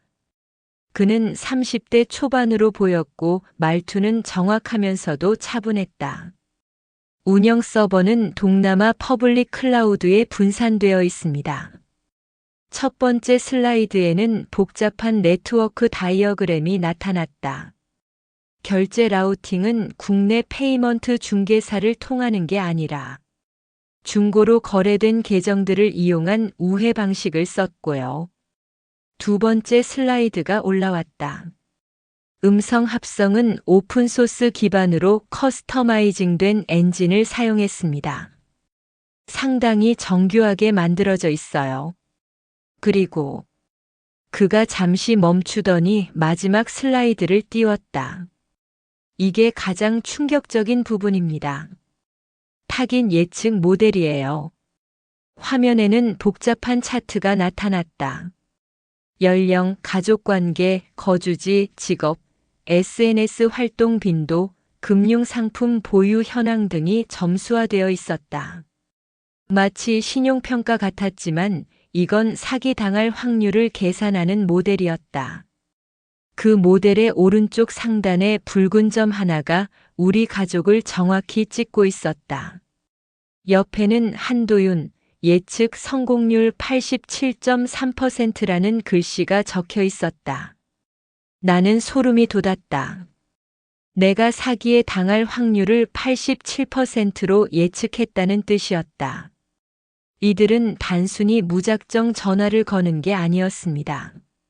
수사관이 설명했다. 빅데이터를 기반으로 타깃을 선별하고 개인별 맞춤 시나리오를 준비했어요. 한도윤 씨의 경우도 딸이 디자이너라는 정보, 대전 거주라는 점, 나이와 은퇴 시기까지 모두 계산에 포함되었습니다. 회의가 끝나갈 즈음 내 휴대폰이 진동했다. 화면에는 발신 번호 없음이라고 표시되어 있었다. 들을지 말지 1초 정도 망설이다가 나는 스피커폰 버튼을 눌렀다. 회의실에 있는 모든 사람이 들을 수 있도록. 한도윤 씨. 남자의 목소리는 낮고 차분했다. 위협적이지는 않았지만 불길했다. 우리는 당신을 적으로 만들 생각이 없었어요. 목소리라는 건 원래 누구의 소유물도 아니죠. 공기 중에 떠다니는 파형일 뿐이에요. 그러니까 누구십니까? 내가 끼어들어 물었다. 곧 알게 될 겁니다. 목소리가 계속됐다. 대신 충고 하나 해드릴게요. 오늘 밤 중요한 문서 몇 장이 사라질 예정입니다. 그 문서들이 사라지면 당신들의 소중한 증거 사슬이 예쁘게 끊어지겠죠. 통화는 그렇게 일방적으로 끊어졌다. 회의실 안의 공기가 갑자기 얇아진 느낌이었다. 모든 사람이 긴장한 표정으로 서로를 바라봤다. 유지연 경위가 벌떡 일어났다. 보전 명령을 추가로 신청하겠습니다. B-404가 들어있는 건물 서버룸부터 확인하고요. 그리고 공유 오피스 출입카드 로그도 더 자세히 요청해야겠어요. 최라온이 노트북을 덮으며 말했다. 다행히 라벨팀 쪽 클라우드에는 버전 히스토리가 자동으로 저장되어 있어요. 거기는 그들이 임의로 지울 수 없습니다. 클라우드 백업은 보통 타임머신처럼 과거 버전들이 모두 남아있거든요. 문성아가 내 등을 가볍게 두드렸다. 형님, 어제 그 선택 기억하시죠? 두 통의 구원 전화 중에서 진짜를 고르던 일말이에요. 오늘도 똑같아요. 우리는 시간과 절차 편에 서는 겁니다. 그들의 위협에 굴복하지 않고요. 나는 창밖을 내다봤다. 유성구 하늘이 파랗게 열려 있었다. 번호 없는 벨소리가 아직도 귓가에서 맴돌고 있었지만 이번에는 다른 소리들이 더 크게 들렸다. 키보드 두드리는 소리, 프린터가 돌아가는 소리, 보전 명령이 전송되는 전자음. 절차가 작동하는 소리들이었다. 그리고 나는 속으로 짧고 명확하게 다짐했다. 거래하지 않는다. 지우개 두지 않는다. 바로 그때 문자 알림이 하나 왔다. B-404 출입 시도 감지, 미상 카드 접근 시도 차단됨. 경찰이 미리 설치한 보안 시스템이 작동한 것이었다. 바로 뒤이어 또 다른 알림이 왔다. 클라우드 증거 보전 요청 수리 완료. 나는 화상 통화 화면 속의 세린을 바라봤다. 이제 진짜 시작이구나. 세린이 고개를 끄덕였다. 그녀의 목소리는 단단했다. 응, 아빠. 이제 우리가 질문하고 우리가 기록하는 차례야. 오늘 밤 문서가 사라질 거라고 했습니다. 발신번호 없는 전화가 끊긴 직후 유지연 경위는 자리에서 바로 벌떡 일어났다. 지금부터는 증거 보전이 우리의 전부입니다. 그의 목소리에는 긴장감과 함께 확고한 결의가 담겨 있었다. 그는 미리 대전지방법원에서 받아둔 추가 보전 명령서와 검증영장을 다시 한번 확인했다. 법원 직인이 선명하게 찍힌 공문을 보며 고개를 끄덕인 후 즉석에서 작전팀을 구성했다. 문성아 씨는 공유 오피스 빌딩 서버룸으로 가세요. 물리적 접근을 차단해야 합니다. 유경희가 지시했다. 최라운 씨는 클라우드 콘솔 모니터링을 맡아주시고요. 원격 삭제 시도가 있으면 바로 알려주세요. 나와 미라에게는 집에서 대기하며 각종 출입 알림과 네트워크 상황만 지켜보는 역할이 주어졌다. 한도윤 씨 댁이 가장 안전합니다. 그리고 모든 상황을 실시간으로 공유받으실 수 있어요. 오후 11시 30분 각자 위치에서 연락을 주고받기 시작했다. 문성아는 공유 오피스 빌딩 지하 서버룸에 도착했고 최라오는 자신의 사무실에서 여러 개의 모니터를 켜고 클라우드 시스템을 감시하고 있었다. 자정이 다가올 무렵 첫 번째 이상 징후가 포착됐다. 빌딩 관리 시스템에 미상 카드 접근 시도라는 알림이 떴다. B-404호에 대한 실패한 접근이 2회 연속으로 기록되었다. 누군가 정당한 출입 권한 없이 사무실에 들어가려고 시도하고 있었다. 곧이어 UPS 비프음이 서버룸에서 울렸다. 무정전 전원 공급 장치에서 나는 경고음이었다. 누군가 서버의 전원을 강제로 차단하려고 시도한 것이다. 문성아가 급히 전화를 걸어왔다. 서버실에 누군가 침입하려고 했어요. 지금 경비원과 함께 확인하고 있습니다. 그때 라온이 자신의 모니터링 화면을 보며 차분하게 말했다. 전원을 꺼도 소용없어요. 중요한 데이터의 스냅샷은 이미 다 떴고 라이트 마이너스 원스 버킷으로 백업해서 밀어 넣었거든요. 한번 저장되면 누구도 삭제할 수 없는 방식이에요. 자정 17분경 복도 CCTV 캡처 이미지가 카카오톡으로 도착했다. 마스크와 모자를 쓴 남자가 서버실 근처에서 랜 케이블을 빼려다가 경비원에게 제지당하는 모습이었다. 화질이 선명하지는 않았지만 행동 의도는 명확했다. 유지연 경위팀이 현장에 도착해서 상황을 정리했다. 침입자는 달아났지만 저장 장치들의 봉인 작업을 완료할 수 있었다. 유경희가 짧은 문자를 보냈다. 체인 유지 완료. 자정 17분 최종 확정. 나는 거실 벽시계를 바라봤다. 초침이 규칙적으로 움직이며 맥박을 짚듯 딱, 딱, 딱 소리를 내고 있었다. 평소에는 별로 신경 쓰지 않던 그 소리가 오늘 밤만큼은 특별하게 들렸다. 시간이 우리 편이라는 것을 알려주는 소리 같았다. 세린이 내 옆 소파에 앉아 조용히 말했다. 아빠, 오늘도 2통의 구원 전화 중 하나를 고른 거 맞죠? 하나는 그들의 위협이고 다른 하나는 우리의 절차였어요. 우리 편은 시간과 절차예요. 나는 천천히 고개를 끄덕였다. 눈앞의 휴대폰 화면에서는 계속해서 숫자들과 로그들이 쌓여가고 있었다. 보전 완료, 백업 완료, 체인 유지 완료. 공포는 여전히 가슴 한구석에 자리 잡고 있었지만 절차가 만들어내는 소리들이 그 공포를 점점 덮어가고 있었다. 미라가 따뜻한 차 한 잔을 내 앞에 놓았다. 이제 좀 안심이 되네요. 그녀의 목소리는 차분했다.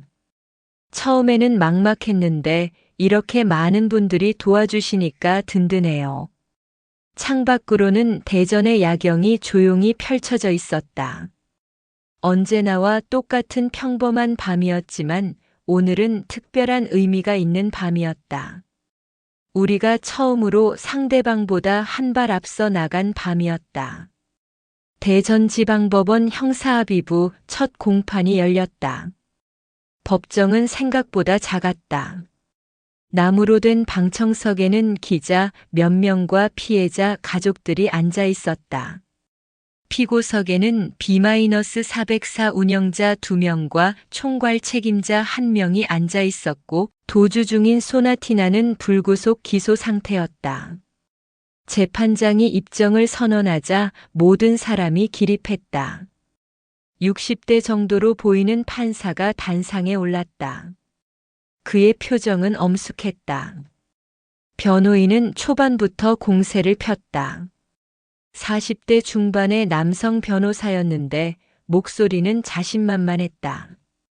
재판장님, 원고 측이 제출한 증거 중 일부는 사적으로 취득된 것입니다. 위법수 집배제 원칙에 따라 증거 능력을 부정해야 합니다. 하지만 검사는 차분하게 준비된 자료를 펼쳐 보였다. 재판장님, 모든 문서와 장비는 적법한 영장에 의해 압수되었고 서버 로그는 사업자 보전 명령에 따라 확보되었습니다. 클라우드 스냅샷은 타임스탬프와 해시값이 함께 기록된 원본 봉인 상태이며 참고인이 제출한 자료는 자발적 제출로서 위법 사유가 전혀 없습니다. 첫 번째 증인으로 윤지음이 증인석에 섰다. 20대 후반의 그녀는 긴장한 듯 손을 모으고 깊게 숨을 골랐다. 검사가 먼저 질문했다.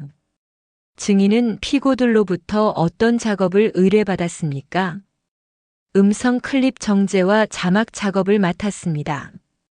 윤지음의 목소리는 떨렸지만 명확했다. 응급수술 동의서 작성, 가족 연락 금지 같은 파일들도 있었어요. 병원 로고가 들어간 것들이었는데 나중에 알고 보니 모두 합성된 것이었습니다. 의뢰인의 실체를 알고 있었습니까? 처음에는 전혀 몰랐어요. 단순한 음성 편집 작업이라고 생각했거든요. 그녀가 잠시 멈췄다가 말을 이었다. 하지만 B404 클라이언트 팩이라는 폴더를 받고 나서는 알 수밖에 없었어요. 거기에는 피해자분들의 실제 주소와 통화 각본, 접근성 권한 확보를 위한 스크립트가 모두 들어있었거든요. 변호인이 반박했다. 증인은 자신의 생계 문제로 인해 상황을 과장하고 있는 것 아닙니까? 단순한 프리랜서 작업을 사기 공모로 확대 해석하는 것은 그때 유지연 경위가 즉시 증거 목록 12시를 법정에 제출했다. 타깃 프로파일 XLSX라는 제목의 엑셀 파일이었다. 프로젝터 화면에 그 내용이 확대되어 나타났다. 화면에는 체계적으로 정리된 표가 보였다. 연령대별 취약성 분석, 가족관계 파악 방법, 거주지역별 신뢰도, 직업군별 반응, 패턴 등의 항목들이 세세하게 나뉘어 있었다. 그 중에서도 가장 충격적인 부분은 자녀 목소리 확보 경로 칸이었다. 회사 홍보 영상, 개인 브이로그, 언론 인터뷰, SNS 동영상이라고 명시되어 있었다. 방청석이 낮게 술렁였다. 나는 숨을 깊게 들이마셨다. 우리 가족의 웃음소리, 세린의 밝은 목소리가 그들에게는 단순한 엑셀표의 한 셀로 축소되어 있다는 사실이 가슴을 짓눌렀다. 검사가 계속 질문했다. 이 파일에서 증인이 직접 작업한 부분이 있습니까? 네, 있습니다. 윤지음이 고개를 끄덕였다. 여기 보시면 음성 샘플 품질 평가 칸이 있어요. 어급부터 D급까지 분류되어 있는데 저는 이 등급을 매기는 작업도 했습니다. 더 자연스럽고 감정이 풍부한 목소리일수록 높은 등급을 받았어요. 변호인이 다시 일어섰다. 그것만으로 피고들이 사기 의도를 가지고 있었다고 단정할 수 있습니까? 이번에는 검사가 또 다른 증거를 제시했다. 재판장님, 증거 목록 15호를 확인해 주십시오. 화면에는 메신저 대화 내용이 나타났다. 피고들 사이에 주고받은 대화였는데 내용이 노골적이었다. 이번 대전건 성공률 어떻게 봐? 87% 나왔어. 나이, 가족 관계, 거주지 모든 조건이 완벽해. 목소리 퀄리티는 딸 목소리 어급. 감정 연기 가능한 샘플 충분히 확보했음. 법정이 정적에 휩싸였다.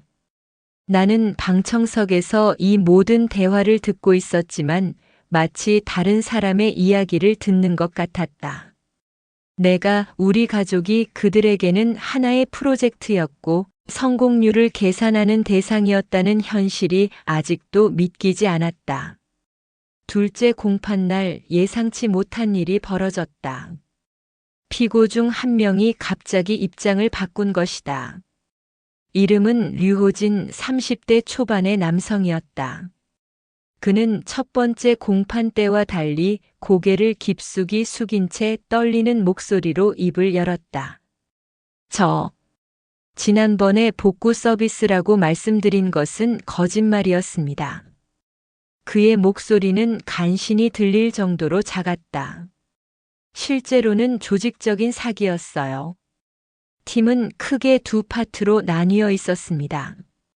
웜업콜 담당자들이 가족 사칭 전화를 걸고 원격 승인 담당자들이 기술적으로 돈을 빼내는 일을 했어요. 저는 딥페이크 음성 배포와 콜 스크립트 관리를 맡았습니다. 재판장이 안경을 고쳤으며 말했다. 더 구체적으로 설명하십시오. 류호진은 주머니에서 휴대폰을 꺼냈다. 여기 업무용 소프트폰 통화 백업이 모두 남아 있습니다. 그가 화면을 보여주며 말했다. 피해자나 가족이 KV 인증 같은 전문 용어를 요구하면 즉시 끊고 재발신하라는 지시가 있었어요. 그리고 이체 한도 상향 신청을 10분 간격으로 나누어서 은행 시스템의 의심을 피하라는 지시도. 모든 게 녹음되어 있습니다. 방청석에서 술렁이는 소리가 들렸다. 나는 그 소리들을 들으며 복잡한 감정을 느꼈다. 분노와 동시에 묘한 안도감이 들었다. 드디어 진실이 드러나기 시작한 것이다. 류호진이 계속 말했다. 우두머리 소나티나의 본명은 서기찬입니다. 30대 후반이고 원래 IT 개발자였어요. 음성합성 모델을 직접 개량했고 타깃 예측 점수를 만든 것도 그 사람이에요. 그가 잠시 멈췄다가 떨리는 목소리로 덧붙였다. 저에게도 8살 아이가 있습니다. 더 이상은 못하겠어요. 법정이 깊은 침묵에 휩싸였다. 변호인이 급히 일어서서 반박했다. 피고는 형량 감경을 위해 허위 진술을 하고 있는 것입니다. 동료를 배신하는. 하지만 검사는 이미 준비된 자료들을 차례로 제시했다. 재판장님, 클라우드 콘솔 접속 기록과 디지털 자산 지불 명세서를 확인해 주십시오. 화면에는 상세한 거래 내역들이 나타났다. SONATINATCHCLOUD KR로 입금된 각종 디지털 자산 구매 내역, 보이스 클론, 파인 마이너스 튜닝, 서버스 비용 지불 기록, 타겟, 프로파일링 앨거리덤 업그레이드 개발비 등이 시간 순으로 정리되어 있었다. 지금까지 흩어져 있던 점과 선들이 마침내 하나의 명확한 얼굴을 그려내고 있었다. 검사가 설명했다. 서기찬은 해외 도피 중이지만 그의 디지털 발자국은 완전히 추적되었습니다. 국제 공조를 통해 신병 확보도 시간 문제입니다. 그날 오후 추가 참고인으로 공유 오피스의 커뮤니티 매니저 이청아가 출석했다.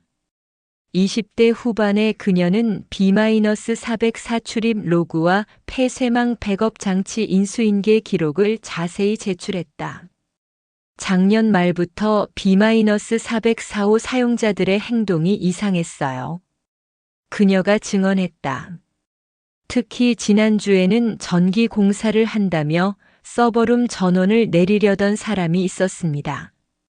하지만 저희는 전기 공사 계획이 전혀 없었거든요. 다행히 CCTV에 모든 게 기록되어 있습니다. 프로젝터 화면에 CCTV 영상이 재생되었다. 마스크와 작업복을 입은 남성이 서버룸에 접근하려다가 경비원에게 제지당하는 모습이 선명하게 보였다. 바로 전날 밤의 어설픈 삭제 시도가 그대로 기록된 것이었다. 이 사람이 피고들 중 누구인지 확인할 수 있습니까? 검사가 물었다. 네, 저기 앉아 계신 분입니다. 이청아가 피고석의 한 사람을 가리켰다. 그 순간 해당 피고의 얼굴이 하얗게 변했다. 나는 방청석에서 이 모든 과정을 지켜보며 감회가 새로웠다. 처음에는 막막하기만 했던 싸움이 이제야 의미 있는 결과를 만들어내고 있었다. 진실이 하나씩 밝혀질 때마다 가슴이 뜨거워졌다. 선고 당일 법정은 이른 가을빛으로 가득했다. 창문을 통해 들어오는 햇살이 방청석을 따뜻하게 비추고 있었다. 나는 미라와 함께 앞줄에 앉아 있었고 세리는 서울에서 화상으로 참여하고 있었다. 재판장이 판결문을 읽기 시작했다. 그의 목소리는 엄숙하면서도 명확했다. 피고 백동욱 사무실 총괄 및 운영 책임자로서 조직적 사기의 핵심 역할을 담당하였음을 인정하여 징역 10년을 선고한다. 첫 번째 피고의 얼굴이 하얗게 변했다. 피고 권하현 스크립트 작성 및 접근성 권한 취득을 지시한 혐의에 대하여 징역 7년을 선고한다. 피고 류호진 범행에 가담하였으나 자백과 수사 협조를 참작하여 징역 4년을 선고한다. 류호진은 고개를 숙인 채 눈물을 흘리고 있었다. 피고 서기찬 일명 소나티나 기술적 총괄로서 음성합성 시스템을 구축하고 타깃 선별 알고리즘을 개발한 혐의에 대하여 징역 8년을 선고하며 법정 구속한다. 재판장이 마지막으로 덧붙였다. 또한 피고들은 연대하여 피해자들에게 손해를 배상할 것을 명한다. 피해 규모와 조직성을 고려할 때 엄중한 처벌이 불가피하다. 나는 눈을 감았다 뜨며 두 손을 꼭 모았다. 완전한 복구는 아니었지만 이름 있는 판결이었다. 우리의 고통이 단순한 개인적 불운이 아니라 명백한 범죄로 인정받은 것이다. 그 후의 싸움은 민사소송과 추심이었다. 형사처벌이 끝났다고 모든 게 끝나는 것은 아니었다. 실제 돈을 돌려받는 것은 별개의 문제였기 때문이다. 유지연 경위와 검찰, 최라온의 네트워크가 서로 맞물려 움직였고 문성아는 익숙한 집념으로 온갖 서류들을 챙겼다. 중고 명의로 돌려막기를 했던 결제 게이트웨이 보증금 환수 작업이 첫 번째였다. 이들이 사용했던 페이먼트 시스템에 일정 금액의 보증금이 묶여 있었던 것이다.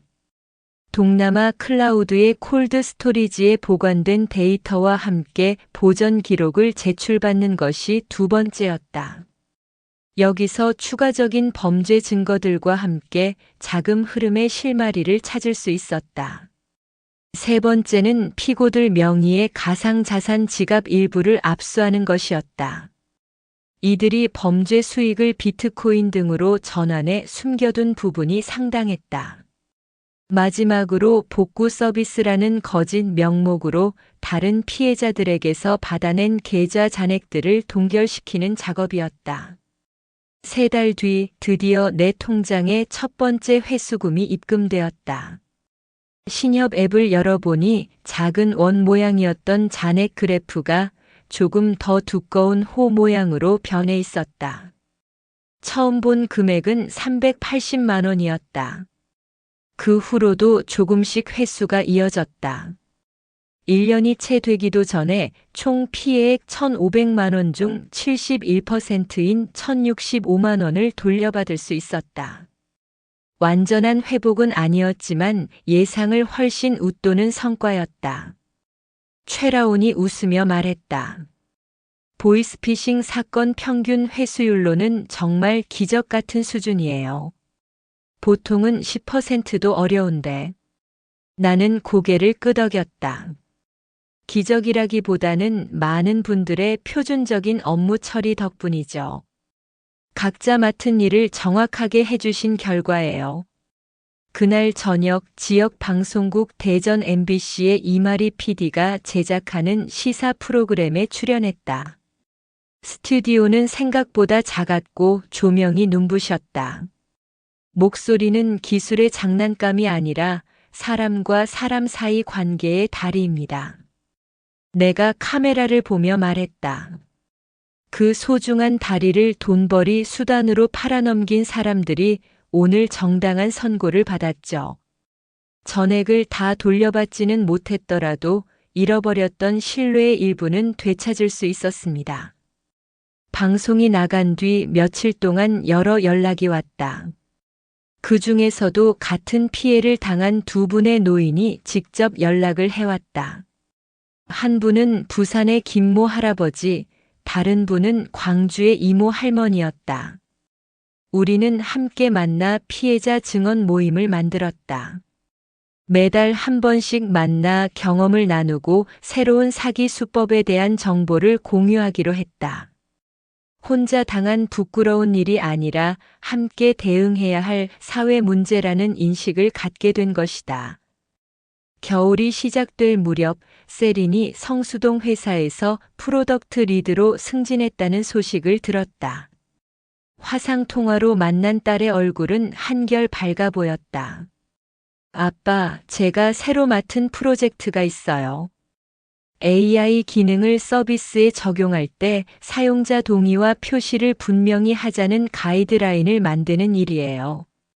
나는 뿌듯함을 느꼈다. 우리가 겪은 일이 세린에게도 새로운 관점을 주었다는 것을 알 수 있었다. 좋은 일이네. 기술이 사람을 속이는 게 아니라 도와주는 방향으로 가야지. 한편 나는 도안동 지역 도서관 강의실에서 월 1회 피해 예방 특강을 맡게 되었다. 처음 강단에 서는 것은 떨렸지만 내 경험이 다른 사람들에게 도움이 된다는 것을 알고 나니 보람을 느꼈다. 대표번호 확인도 그들의 수법입니다. 내가 청중들에게 말했다. 접근성 권한을 요구하는 앱은 반드시 의심하세요.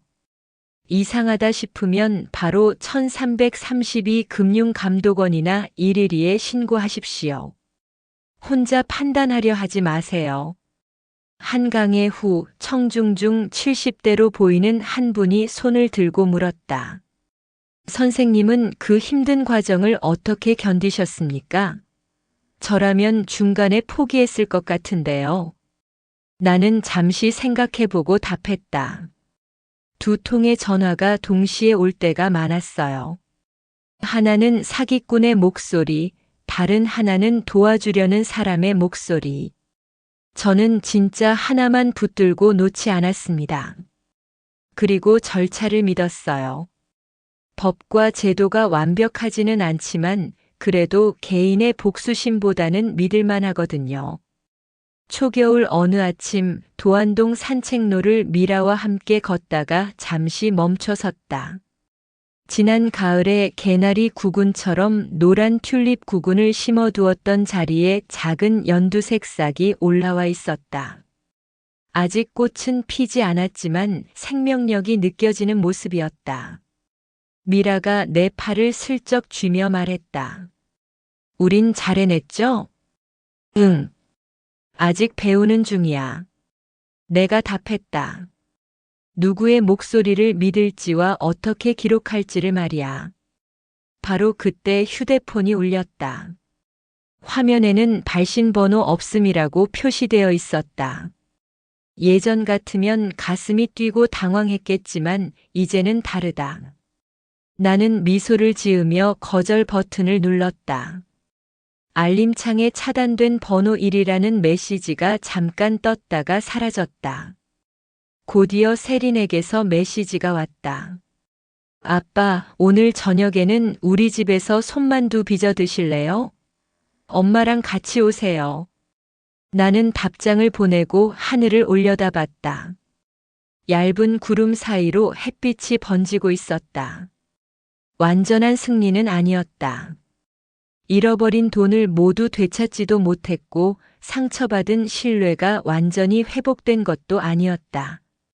하지만 의미 있는 승리였다. 적어도 다음 피해자는 내가 겪은 것보다는 덜 고통받게 만들 수 있을 것이다.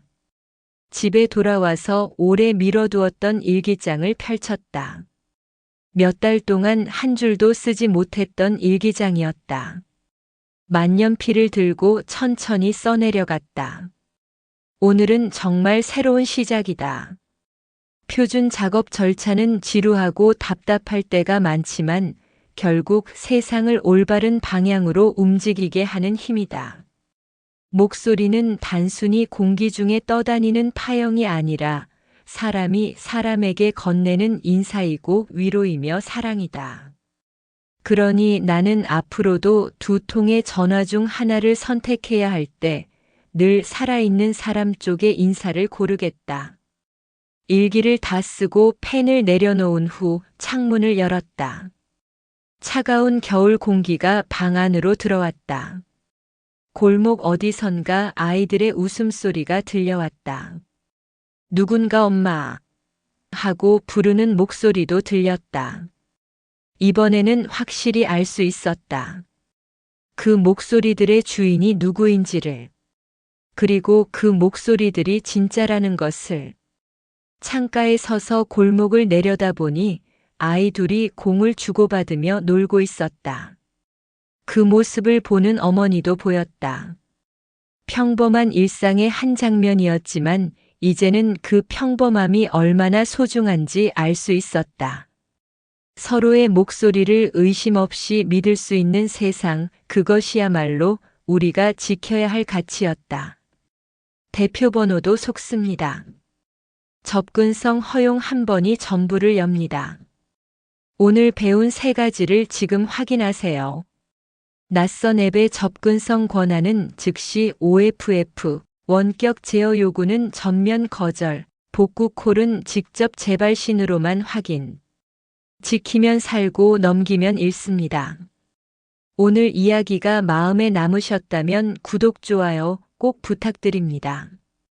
이 콘텐츠가 멀리 퍼질수록 다음 피해자는 덜 잃게 됩니다. 여러분의 생각과 경험을 댓글로 남겨주세요. 그 한 줄이 또 다른 가족의 방패가 됩니다.